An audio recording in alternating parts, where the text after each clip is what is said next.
디모데 전서 제2장.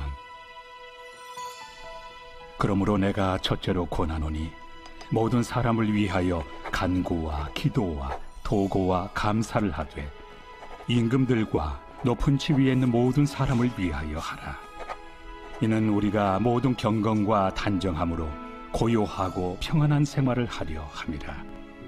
이것이 우리 구주 하나님 앞에 선하고 받으실 만한 것이니, 하나님은 모든 사람이 구원을 받으며 진리를 아는 데 이르기를 원하시느니라. 하나님은 한 분이시요 또 하나님과 사람 사이의 중보자도 한 분이시니 곧 사람이신 그리스도 예수라. 그가 모든 사람을 위하여 자기를 대속물로 주셨으니 기약이 이르러 주신 증거니라. 이를 위하여 내가 전파하는 자와 사도로 세움을 입은 것은 참말이요 거짓말이 아니니, 믿음과 진리 안에서 내가 이방인의 스승이 되었노라. 그러므로 각처에서 남자들이 분노와 다툼이 없이 거룩한 손을 들어 기도하기를 원하노라. 또 이와 같이 여자들도 단정하게 옷을 입으며 소박함과 정절로서 자기를 단장하고 나은 머리와 금이나 진주나 값진 옷으로 하지 말고 오직 선행으로 하기를 원하노라. 이것이 하나님을 경외한다 하는 자들에게 마땅한 것이니라. 여자는 일체 순종함으로 조용히 배우라. 여자가 가르치는 것과 남자를 주관하는 것을 허락하지 아니하노니 오직 조용할지니라. 이는 아담이 먼저 지음을 받고 하와가 그 후며 아담이 속은 것이 아니고 여자가 속아 죄에 빠졌습니다. 그러나 여자들이 만일 정숙함으로써 믿음과 사랑과 거룩함에 거하며 그의 해산함으로 구원을 얻으리라. 제3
집사들은 한 아내의 남편이 되어 자녀와 자기 집을 잘 다스리는 자일지니, 집사의 직분을 잘한 자들은 아름다운 지위와 그리스도 예수 안에 있는 믿음에 큰 탐욕을 얻느니라.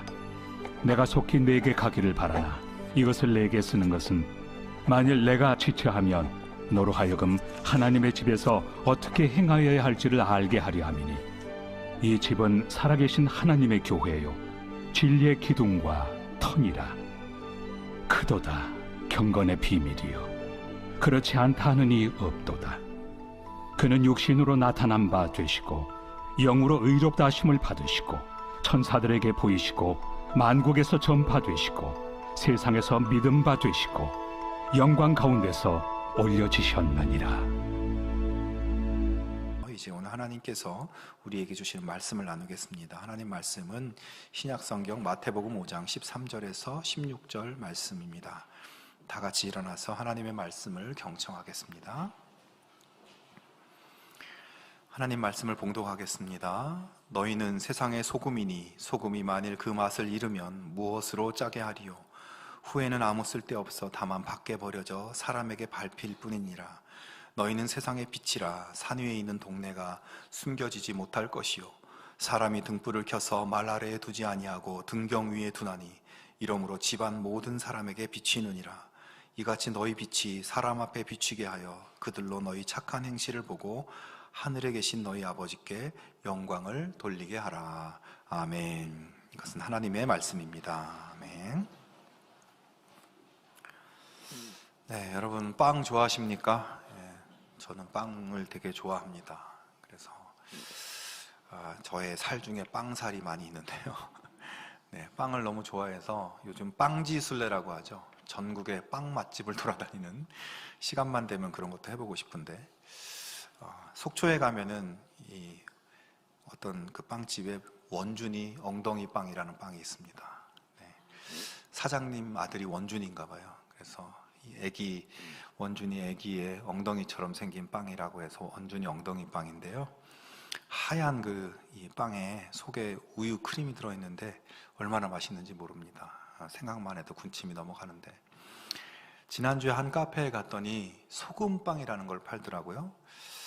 이게 또 베스트 메뉴라고 이렇게 써붙여 놓은 거예요. 빵에 무슨 소금빵이 뭘까? 그래서 봤더니 크로와상 같이 생겼고 그 반죽 위에 소금을 뿌려서 구운 빵이더라고요. 어떤 맛일까 궁금한 것도 참지 못해서 한번 사 먹어보았습니다.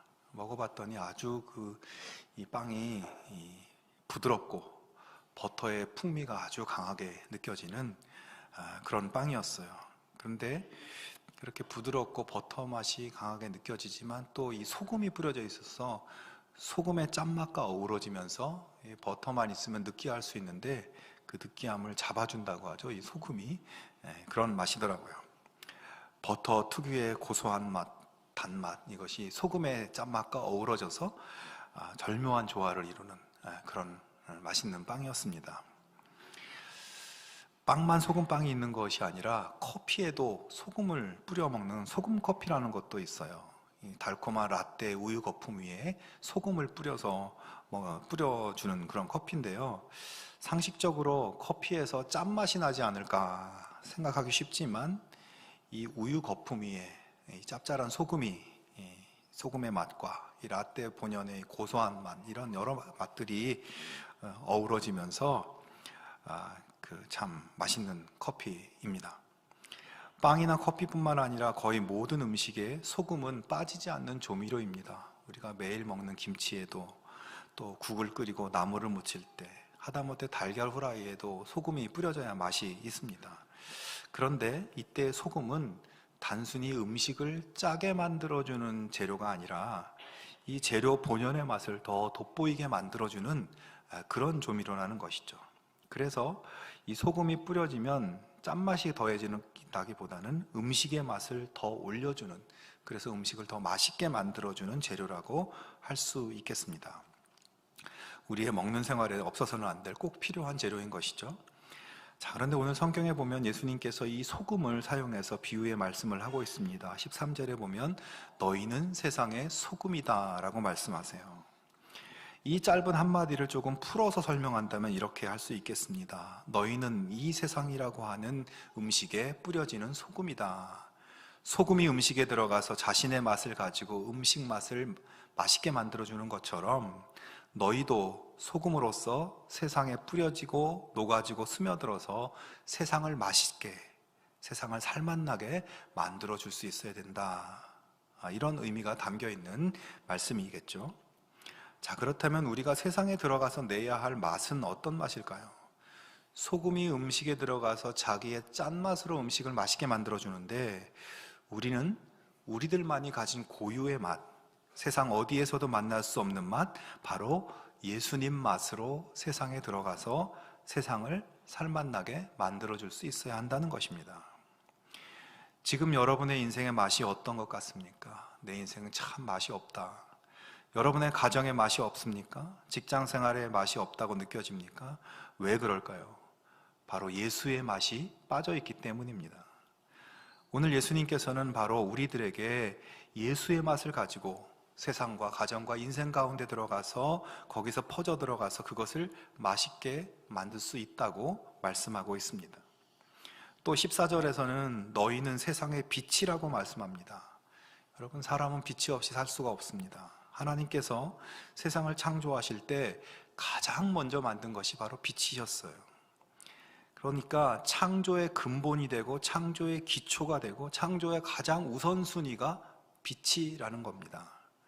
빛이 있어야 우주 모든 다른 피조물, 이 땅의 모든 만물들도 이 빛이 있어야 이 빛의 기초 위에서 창조되고 존재할 수 있다는 것입니다. 주님께서 너희는 세상의 빛이라고 이렇게 말씀하셨습니다. 자, 이 말씀은 하나님께서 창조의 첫날에 땅이 혼돈하고 공허하고 깊은 어둠 가운데 있는 이 땅 위에 창조하실 때 하나님이 빛을 만들어서 흑암을 물러가게 하고 혼돈을 물러가게 하셨던 것처럼 오늘 이 어두운 절망의 세상 속에서 사람들에게 너희가 주님의 생명의 빛을 비추어야 한다는 말씀입니다. 그래서 너희의 빛으로 하나님의 생명을 드러나게 하고 하나님의 생명을 알게 만들고 하나님의 생명의 풍성함을 그들이 누리며 살아갈 수 있게 만들어야 된다는 것이죠.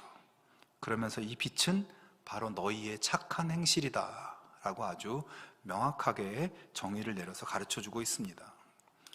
그러므로 너희는 소금이다, 너희는 빛이다 하는 이 말씀은 답답하고 고달픈 삶의 현장 속에서 예수님의 맛을 내고 예수님의 착한 행실의 빛을 비춤으로써 세상과 우리의 삶을 살맛나게 만들고 주님의 생명과 은혜의 풍성함이 드러나게 해야 한다는 것을 가르쳐 주고 있습니다.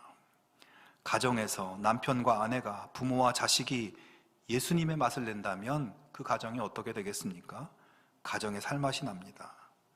직장이 살맛 나려면 우리 믿는 사람들이 그 안에서 예수님 맛을 내야 합니다. 예수님 맛이라는 것이 무엇이겠습니까? 예수님의 성품, 예수님의 온유하고 겸손하심, 예수님의 사랑과 섬김의 말과 행동이 바로 예수님의 맛 아닐까요? 우리의 착한 행실이 예수님의 맛인 것이에요. 우리가 우리의 삶의 자리에서 예수님의 맛을 내야만 삶이 바뀌고 세상이 바뀔 수 있는 것입니다. 여러분, 그런 삶을 살아갈 수 있기를 주님의 이름으로 축원합니다. 그런데 오늘 말씀에서 보여주시는 또 한 가지 메시지가 있습니다. 13절에 보면 소금이 만일 그 맛을 잃으면 무엇으로 짜게 하리요? 후에는 아무 쓸데없어 다만 밖에 버려져 사람에게 밟힐 뿐이니라 말씀합니다. 자, 이 말씀을 보면 소금이 만일 그 맛을 잃으면 이라고 말씀하는데 소금이 어떻게 그 자신의 짠맛을 잃어버릴 수 있을까? 소금이 그 맛이 시간이 지나면서 맛이 약해지는 것인가? 그런 것 같지 않은데 이런 생각을 할 수 있어요. 하지만 예수님이 사시던 이스라엘에서는 소금이 바닷가의 염전에서 만드는 우리가 보는 그런 소금이 아니라 주로 사해 근처에 돌덩이나 바위처럼 생긴 소금 덩어리, 암염이라고 하죠. 이것을 채취해서 그것을 갈아서 쓰는 그런 소금이었습니다. 그런데 이 소금은 불순물이 많이 섞여 있어서 시간이 지날수록 짠맛을 내는 염화 나트륨을 분해시키고 그래서 점차적으로 짠맛이 나지 않게 된다는 것이에요. 그러니까 불순물이 섞여 있으면 그렇게 된다는 것입니다. 바로 그런 소금, 자기 고유의 짠맛을 잃어버린 소금은 아무짝에 쓸모없고 버려진다는 것이에요. 어떻게 보면 참 당연한 말씀을 하고 계시죠. 그런데 이 말씀을 우리 자신에게 한번 적용해 보겠습니다. 우리 크리스찬들이 세상에 들어가서 예수님의 맛을 내며 살아야 되는데 거꾸로 우리가 세상에 희석되고 세상에 분해되고 세상과 동화돼서 예수의 맛을 상실해 버린다면, 그렇게 세상에서 예수님의 맛을 우리가 내지 못한다면 아무 쓸모없어서 버려지게 된다는 것이에요. 개인뿐만 아니라 교회도 마찬가지입니다. 교회에서 천국의 맛이 나야 되는데 그래서 세상 속에서 고유의 맛을 내면서 세상을 맛있게 변화시켜야 되는데 교회가 그런 맛을 잃어버리고 세상의 가치관과 동화돼서 외형적 변형을 지향하고 권력을 추구하고 이기적인 모습으로 바뀌어버리면 교회는 쓸모없어 버려질 수밖에 없다는 것입니다. 옛날 이야기를 해서 죄송한데 구한 말에 우리나라는 역사상 굉장히 힘들고 어려운 시기를 보냈습니다. 기록에 의하면 1895년에 콜레라가 돌아서 전국적으로 12,000명이 죽었다는 기록이 있습니다. 기록이 12,000명이지 훨씬 더 많은 사람이 희생당했을 거예요. 나라 곳곳에 한센병 환자들이 지천이었고 사람들은 술과 도박과 담배에 파묻혀 있었고 빈민들로 가득 차 있었습니다. 자, 이런 민족의 상황 속에서 교회가 앞장서서 사회개혁 운동을 시작했어요. 교회가 나서서 양반과 천민을 구분하는 반상제도를 없애도록 하였습니다. 여러분, 우리 기독교 신앙에서 중요한 것 중에 하나가 하나님의 모든 자녀들, 하나님이 만드신 모든 사람들은 하나님 앞에서 다 똑같다는 것이죠. 평등하다는 것입니다. 그래서 우리나라에 있었던 이 반상제도를 없애는 것 교회가 나서서 시작했습니다. 평생 교육의 기회를 가져볼 수 없는 하층민의 자식들, 이 사람들은 어디서 글자를 배울 수가 없는데 이 사람들을 데려다가 공부를 가르쳐서 훌륭한 인문들로 키운 것이 교회입니다. 수많은 병원들을 세워서 병자들을 치료해주고 금주, 금연, 공창 폐지운동, 사회정화운동, 농촌 부흥운동, 빈민구제운동 등을 벌였어요. 수많은 복지시설을 만들어서 사람들을 돌보았습니다. 이러한 모습을 본 춘원 이강수는 1917년 야소교가 조선해준 은혜, 여기서 야소교라는 것은 예수교, 즉 기독교를 말하는 것이죠. 이 글에서 이렇게 쓰고 있습니다. 인신을 매매하고 남녀가 주색에 침륜하고 심지어 어린아이들까지 노름에 빠져 있는 이 사회에 실로 새로운 도덕을 일깨워준 것은 야소교였다. 이광수가 이렇게 글을 썼습니다. 구한말 그리고 일제강점기의 암흑 속에서 교회 공동체가 주 예수 그리스도의 선한 빛을 민족 가운데 비추고 예수님의 맛을 퍼뜨려서 희망의 싹을 키워나가고 있었던 것입니다. 이런 한국교회의 착한 행실을 통해서 예수를 믿지 않는 사람들이 구원받는 일들이 벌어집니다. 하지만 여러분, 이런 것들은 다 과거의 영광일 뿐입니다. 오늘 우리의 현실을 냉철하게 돌아보아야 합니다. 그리고 다시 한국교회가 가졌던 예수님의 맛, 생명의 빛을 회복해야 합니다.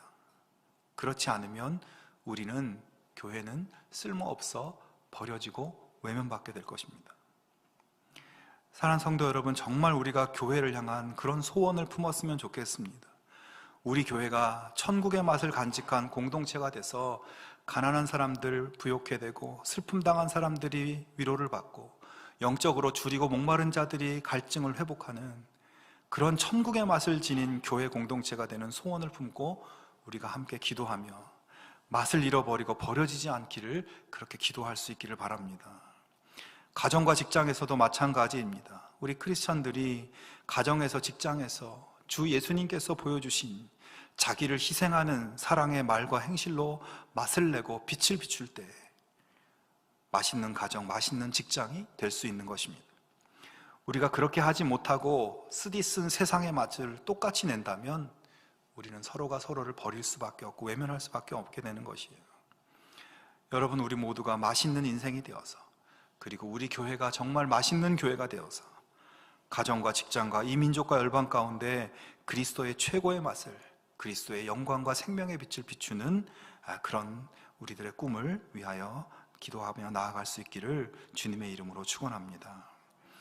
그런데 오늘 말씀에서 한 가지 놓치지 말아야 할 중요한 것이 있습니다. 예수님께서 제자들에게 하신 말씀을 보면 너희는 세상의 소금이 되어라, 너희는 세상의 빛이 되어라 이렇게 말씀하지 않고 그냥 직설법으로 너희는 세상의 소금이다, 너희는 세상의 빛이다 이렇게 말씀하셨다는 거예요. 소금처럼 빛처럼 살아라 라고 하는 어떤 율법적인 명령으로 이 말씀을 하고 있는 것이 아니라는 겁니다. 지금 이 말씀을 듣고 있는 사람들은 어떤 경건하고 존경받는 지도자들이거나 지체 높은 권세자나 학식이 높은 학자나 그런 사람들이 아니라 그냥 평범한, 어쩌면 하층민의 백성이었던 주님의 제자들이었습니다.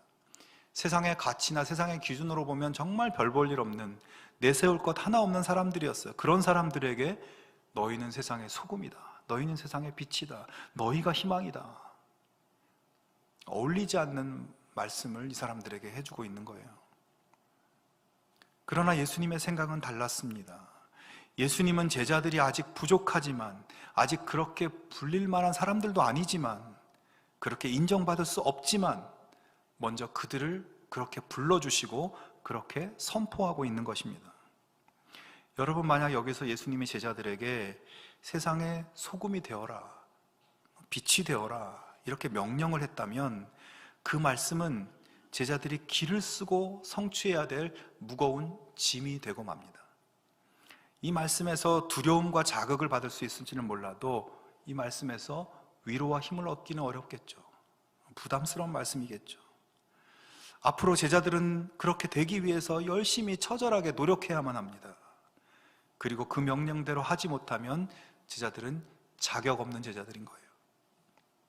주님의 이 선포의 말씀, 제자들을 향해서 너희가 소금이고 너희가 빛이라고, 너희가 세상의 희망이라고 불러주시는 이 말씀이 제자들에게 어떻게 느껴졌을까요? 그들은 예수님이 자신들을 얼마나 중요한 존재로 보고 계시다는 것을 깨닫게 되었습니다. 부족하지만 주님이 나를 그렇게 인정해 주시니 내가 그렇게 살아갈 용기가 생기지 않았겠습니까? 그 말씀에 힘을 얻어서 진짜 소금으로, 진짜 빛으로 살아가기 시작할 것입니다. 여러분, 우리 모두는 죽을 수밖에 없는 죄인이고 우리 모두는 본질상 진노의 자식이라고 성경은 말합니다. 죄악 가운데 태어나서 그 죄의 결과로 죽을 수밖에 없는 그런 존재들이죠. 하지만 주님께서는 우리를 죄 가운데 구원하고 사망에서 건지기 위해서 십자가에 달려 죽으시고 부활하셨습니다. 그로부터 오는 놀라운 은혜가 있어요. 그것은 예수님께서 나를 위해서 그렇게 하셨다는 것을 내가 믿고 예수님을 나의 주님으로, 나의 구세주로 믿으면 그때 그 순간부터 우리는 죄인이 아니라 의인이라고, 우리가 의롭게 되었다고 주님이 선포해 주신다는 사실입니다. 그러니까 너는 이제부터 의인이 되어라, 너는 이제부터 의인처럼 살아야 된다, 이것이 아니라 그냥 너는 의인이다라고 선포해 준다는 거예요. 우리가 모든 율법 조항을 완벽하게 준수하고 매일매일 한치의 흐트러짐도 없이 경건하게 살고 금식을 하고 예배를 열심히 드리고 헌금도 많이 하고 선행도 많이 하고 구제도 많이 하고 철저히 살아서 공로가 쌓이고 쌓여서 그 조건이 만족되면 그제서야 하나님이 너는 참 의롭게 살았구나, 의롭다고 인정하시고 너는 의인이다, 그제서야 그렇게 받아주시는 것이 아니라는 말씀이에요. 우리의 공로나 우리의 윤리적인 모습이 아니라 예수님의 십자가의 은혜로, 그 은혜를 믿음으로 우리가 의롭다고, 죄인이 아니라 의인이라고, 구원받았다고, 너는 하나님 백성이라고, 하나님 자녀라고, 지옥이 아니라 천국이라고, 왕같은 제사장이라고 선언하신다는 것입니다. 여러분, 이제 우리들은 빛과 소금이 될 때까지 애쓰고 노력하는 것이 아니라 전혀 그렇지 않은데도 빛과 소금이라고 칭해 주셨기 때문에, 너희는 의인이라고 선언해 주셨기 때문에, 나를 그렇게 인정해 주셨기 때문에 그 은혜와 사랑에 감사함으로 그 은혜에 반응해서 빛처럼 소금처럼 의인으로 살아가게 되는 것입니다. 전 경북대 총장이셨던 박찬석 총장님이란 분이 계십니다. 이분이 고백적인 이야기를 하나 제가 읽어드리려고 합니다. 나의 고향은 경남 산청이다. 지금도 비교적 가난한 곳이다. 그러나 아버지는 가정 형편도 어려운데 머리도 안 되는 나를 대구로 유학을 보내어 나는 대구 중학을 다녔는데 공부가 하기 싫었다. 1학년 8반, 석차는 68명 중에 68등, 꼴찌를 했다. 부끄러운 성적표를 가지고 고향에 가는 어린 마음에도 그 성적을 내밀 자신이 없었다. 아버지는 당신이 교육을 받지 못한 한을 자식을 통해 풀고자 했는데 꼴찌라니. 끼니를 제대로 잊지 못하는 소장농을 하면서도 아들을 중학교에 보낼 생각을 한 아버지를 떠올리면 그냥 있을 수가 없었다. 그래서 나는 잉크로 기록된 성적표에 68을 1로 고쳐 아버지께 보여드렸다. 아버지는 학교를 다녀본 적이 없으셨기 때문에 내가 1등으로 고친 성적표를 알아차리지 못할 것으로 생각했다. 대구로 유학한 아들이 집으로 왔으니 친지들이 몰려와서 찬석이는 공부를 잘했던가? 라고 물었다. 아버지는 앞으로 봐야지, 이번에는 어쩌다 1등을 했는가 배 라고 하셨다. 친지들은 어이구 자식 하나 잘 뒀네, 1등을 했으면 잔치를 해야지 라고 했다. 당시 우리 집은 동네에서 가장 가난한 살림이었다. 이튿날 강에서 멱을 감고 돌아오니 아버지는 한 마리뿐인 돼지를 잡아 동네 사람들을 모아놓고 잔치를 하고 있었다. 그 돼지는 우리 집 재산 목록 1호였다. 기가 막힌 일이 벌어진 것이다. 아버지 하고 불렀지만 다음 말을 할 수가 없었다. 그리고 밖으로 달려나갔다. 겁이 난 나는 강으로 가 죽어버리고 싶은 마음에 물속에서 숨을 안 쉬고 버티기도 했고 주먹으로 내 머리를 내리치기도 했다. 충격적인 그 사건 이후 나는 달라졌다. 항상 그 일이 머리에 맴돌고 있었기 때문이다. 그로부터 17년 후 나는 대학 교수가 되었다.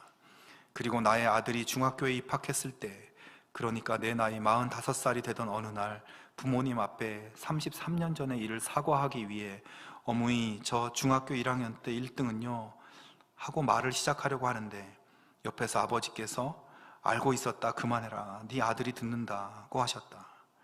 자식의 위조한 성적을 알고도 재산 목록 1호인 돼지를 잡아 잔치를 하신 부모님 마음을 박사이고 교수이고 대학 총장인 나는 아직도 감히 알 수가 없다. 여러분, 이분이 알 수가 없다고 했지만 아버지는 꼴찌인 아들을 1등으로 여겨준 것입니다.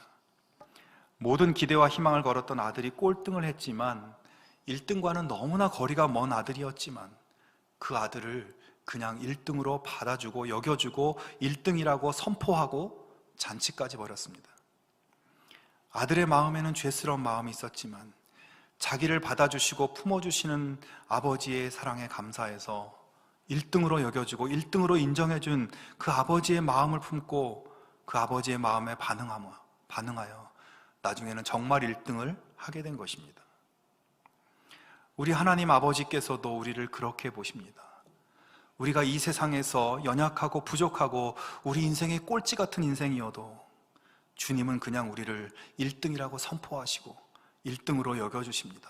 의롭다고, 너가 의인이라고, 너희가 살맛 안 나는 이 세상을 위한 소금이라고, 너가 어두운 세상의 빛이라고, 너희밖에 없다고, 너가 희망이라고 선포하십니다. 그런 자격이 안 되는데도 그렇게 여겨주십니다. 여러분, 우리를 그렇게 받아주시는 하나님의 마음을 이 시간 붙드실 수 있기를 바랍니다. 그 마음에 반응하는 여러분이 되시기를 바랍니다. 있는 모습 그대로 받아주시고 사랑하시되 재산 목록 1호인 독생자를 아낌없이 주시기까지 사랑하시는 아버지 하나님의 사랑을 기억하며 감사함으로 반응할 때 하나님께서는 우리를 통해 놀라운 일을 행하실 것입니다. 우리 때문에, 우리 교회 때문에 세상이 살맛나고 세상이 밝아지고 구원받고 행복해질 수 있다. 얼마나 가슴 벅찬 일입니까? 여러분, 이것이 바로 하나님의 방법입니다. 종교적인 법으로, 종교적인 의무와 명령으로 하기보다는 그보다 먼저 우리의 심령에 사랑과 은혜를 부으시고 그 사랑이 흘러넘쳐서 그 사랑의 힘을 가지고 하나님 자녀로 살아갈 수 있도록 그렇게 하시는 것이 하나님의 방법입니다. 사명을 강요하는 것이 아니라 우리의 존재를 바꾸어 버리시는 거예요. 그래서 넉넉히 사명을 이루게 하시는 것, 그것이 하나님의 방법입니다. 그러므로 우리는 내 속에 부어놓으신 십자가 사랑을 다시 붙잡고 그 은혜를 기억하고 하나님 자녀다운 삶으로 나아갈 수 있는 우리 모두가 되기를 주님의 이름으로 축원합니다. 이 말씀을 준비하면서 그런 생각이 들었습니다. 하나님께서 저 하늘에서 우리가 예배드리고 있는 것을 이렇게 내려다보시면 우리가 어떻게 보이실까? 이 말씀을 준비하면서 우리 모습이 마치 조미료통 안에 들어있는 소금처럼 보이시지 않을까? 이런 재밌는 생각을 해봤습니다.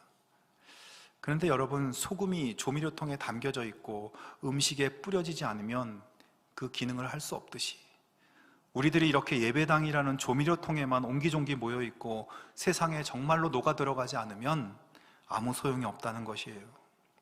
소금이 음식 속에 들어가야 짠맛을 내는 역할을 감당할 수 있듯이 우리들도 세상 속에 흩어져서 예수님의 맛을 내야 하는 것입니다. 주님은 오늘 우리들을 세상을 위한 소금으로 뿌리기를 원하십니다. 주님은 오늘 우리들을 높이 들어서 등불로서 그 빛을 세상에 비추기를 원하십니다. 예배당에 모여서 우리끼리 즐겁고 우리끼리 잘되고 우리끼리 보람찬 것은 조미료통 속에 담긴 소금이고 말 아래에 감춰진 등불, 그것의 모습입니다. 예수님의 맛, 예수님의 빛, 그 착한 행실로 뿌려지고 비춰질 때 우리의 인생과 삶이 놀랍고 아름답고 멋있고 환하게 변화될 것입니다. 여러분, 우리의 삶의 자리에서 우리 주변 사람들이 저 사람을 참 기다리고 우리를 우리가 우리를 찾는 그런 사람들이 다 될 수 있으면 좋겠습니다. 우리가 가는 곳마다, 우리의 가정에서, 우리의 직장에서, 삶의 현장에서 만나는 사람들에게 내가 가면 그곳에 웃음이 피어나고, 내가 가면 그곳의 사람들이 위로를 받고, 그래서 그곳이 살맛나게 만드는 여러분들의 삶이 될 수 있기를 바랍니다. 여러분 인생의 맛이 어떠십니까? 살 맛이 어떻습니까? 여러분의 가정이, 직장이 맛이 있습니까? 너가 바로 소금이라고, 너가 바로 빛이라고 선언하고 그렇게 여겨주시는 주님의 마음을 받들어서 삶의 현장 가운데 예수님의 사랑의 말과 행실로 천국의 맛을, 예수님의 맛을 내는 우리 모두의 삶이 되기를 주님의 이름으로 축원합니다. 우리 함께 기도하겠습니다. 하나님 아버지, 우리를 하나님 자녀로 인정하시고 받아주시고 선포하시는 하나님의 놀라운 은혜를 다시 한번 마음에 새겨봅니다. 우리를 세상으로 보내셔서 하나님이 만드신 이 세상에 하나님 은혜와 복이 풍성하게 되기를 원하시는 그 뜻을 받들어 살아갈 수 있게 하여 주시옵소서. 우리의 가정과 직장과 삶의 자리가 나로 인해서 기쁨과 행복이 넘치는 곳이 될 수 있도록 우리가 주님의 맛을 내는 소금으로 살게 하여 주시옵소서. 절망과 슬픔과 낙심에 잠겨있는 사람들에게 희망의 빛을 비추는 주님의 빛으로 살게 하여 주시옵소서. 예수님의 이름으로 기도하옵나이다. 아멘.